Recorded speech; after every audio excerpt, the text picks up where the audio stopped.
Imagine a country where most of the people were struggling to survive, while a small group of nobles lived in luxury. The people were hungry, overtaxed, and fed up with the old ways. They wanted change, and they wanted it desperately. Which began in 1789 was a pivotal moment in world history. It all started in France, but its impact was felt across the globe. At the end of the 18th century, of its own people, to cast aside a reluctant king and a hated queen, and a new republic would be born in blood, the blood of the French Revolution. The French Revolution. In 1789, King Louis XVI called a meeting of the Estates General, a group that represented the three estates of France: the clergy, the nobility, and the common people, known as the Third Estate. The First and Second Estates had 300 representatives each, but the Third Estate had 600. Yet they were still treated as less important. They stood at the back, feeling ignored and frustrated. The Third Estate was made up of common people, peasants, workers, and a growing middle class.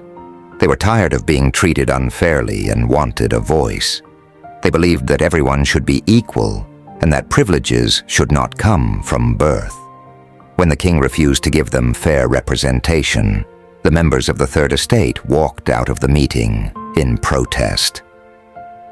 On June 20th, 1789, these representatives gathered in an indoor tennis court.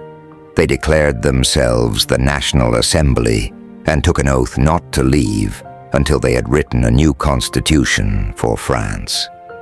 This was known as the Tennis Court Oath. On July 14th, 1789, the people of Paris were alarmed. Rumors spread that the king was going to use the army against them. In search of weapons, a crowd stormed the Bastille, a prison that symbolized the king's power.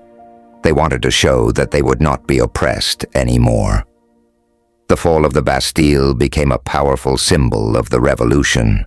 In August 1789, the National Assembly adopted the Declaration of the Rights of Man and of the Citizen.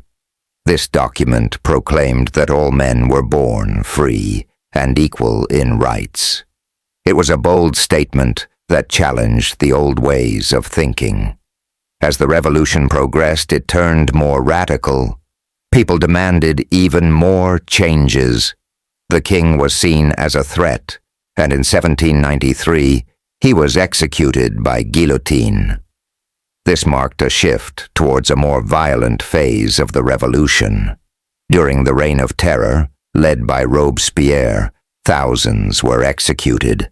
People lived in fear of being accused of being enemies of the revolution. It was a time of chaos and bloodshed, where even close friends turned against each other.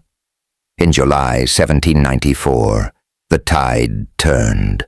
Robespierre was overthrown and executed, marking the end of the Reign of Terror. This event is known as the Thermidorian reaction. People began to feel relief as the violence started to fade. By 1799, France was still in turmoil. A young general named Napoleon Bonaparte seized power in a coup. He promised stability and order, eventually declaring himself Emperor of France in 1804. The revolution had ended, but its ideas lived on. The French Revolution was a time of great change, filled with hope and despair. It taught the world about the power of the people and the importance of equality and rights. Thank you for joining us on this journey through history.